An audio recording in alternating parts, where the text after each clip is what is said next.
गाजियाबाद से बीजेपी सांसद अतुल गर्ग इस समय दिल्ली चुनाव से किस्सा प्रभारी हैं। दिल्ली चुनाव को लेकर सांसद अतुल गर्ग का कहना है कि केजरीवाल ने 10 वर्ष में कुछ नहीं किया, बस फ्री की रेवड़ी पर कर रहे हैं प्रचार। गरीब लोगों का उपहास उड़ा रहे हैं, उनके नाम पर ही कर रहे हैं राजनीति। सांसद अतुल गर्ग कहते हैं कि विपक्ष घबरा गया है। आज मोदी जी ने बहुत विकास कार्य किए और दिल्ली में भाजपा मजबूत है। अखिलेश यादव द्वारा आम आदमी पार्टी के लिए चुनाव प्रचार को लेकर के भी सांसद अतुल ने तीखी टिप्पणी की है।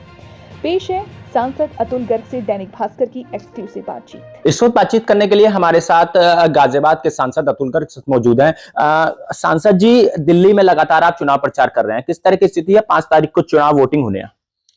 दिल्ली में इस समय लोग अरविंद केजरीवाल की जो चालाकी है, होशियारी है, झूठ बोलने की उन्हें जो आदत पड़ी हुई है और झूठे वायदे करना, बेशर्मी के साथ बात करना, तो इससे बहुत दुखी हैं लोग। एक आदमी ने अन्ना का शिष्य बता करके और एक नई राजनीति करने का जो बात कही, तो उससे अब जनता प्रभावित हुई। तो अब जनता को लग रहा है कि इस आदमी ने हमें बेवकूफ बनाया, तो जनता उन्हें सबक भी सिखाना चाहती है। तो इस समय चुनाव जनता लड़ रही है। सांसद जी, अभी अरविंद केजरीवाल का एक बयान सामने आया था कि जो दिल्ली और उत्तर प्रदेश के लिए पानी आता है वो हरियाणा से होते हुए आता है और हरियाणा में जो है वो उसे जहरीला कर जो है आगे की तरफ भेजते हैं, जो दिल्ली वाले पानी पीते हैं। पिछले से अरविंद केजरीवाल वहां मुख्यमंत्री हैं, तो ये चुनाव में ये मुद्दा उन्होंने उठाया, इससे पहले तो उठाया नहीं कि भाई वहां से जहरीला पानी आ रहा है। तो ये अरविंद केजरीवाल हर रोज नई नई बातें करते हैं। हो सकता है कि अपने ऊपर हमला करवा दें, जी कोई और हरकत करते हैं, तो वो घबराए हुए हैं। तो अगले 5-6 दिन के अंदर वो और भी इस तरह की हर रोज एक नई बात बोलते हैं।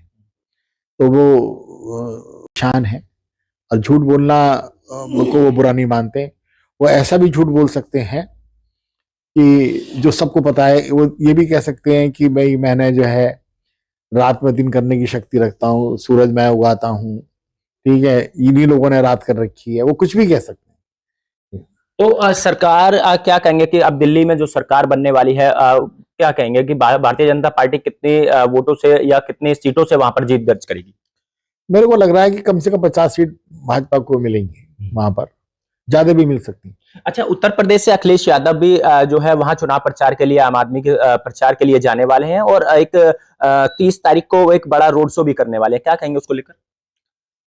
ये किसी विचार के विरुद्ध में थे अरविंद केजरीवाल, तो ऐसा लगता है कि ये सब लोग इकट्ठे हो गए हैं। वो सब जिन लोगों के खिलाफ इन्होंने लोकपाल बिल लाने की बात कही थी, अब उन सबका ये सहारा केजरीवाल जी ले रहे हैं।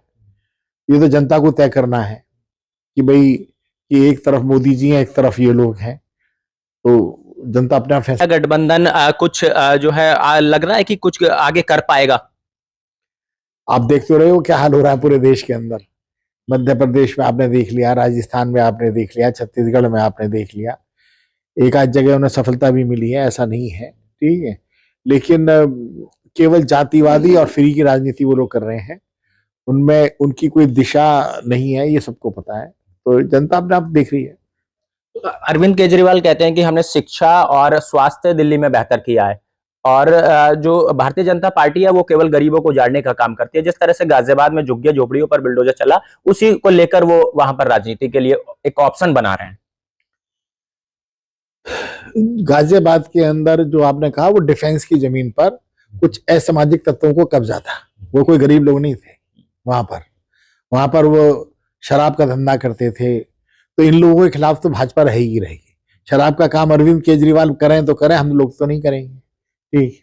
और रही उसकी बात की भाई राजनीति की, तो इसके अंदर अरविंद केजरीवाल जी का जो सोच है कि भाई मैंने बहुत अच्छे स्वास्थ्य की लाभ करे हैं, एक हॉस्पिटल नया बनाया हो तो बताएं, किसी हॉस्पिटल में 10 सालों में एक बेड फालतू कराओ तो बताएं, क्या मोहल्ला क्लिनिकों में ऑपरेशन हो सकते हैं, क्या कोई खांसी दवाई की इलाज तो यहाँ फ्री में भी लोग बांट देते हैं, ठीक है। तो उन्होंने कोई एक काम। चलिए, धन्यवाद। तो ये थे गाजियाबाद के सांसद अतुल गर्ग हमारे साथ मौजूद थे। बेबाकी से हमारी सवालों का जवाब देते हुए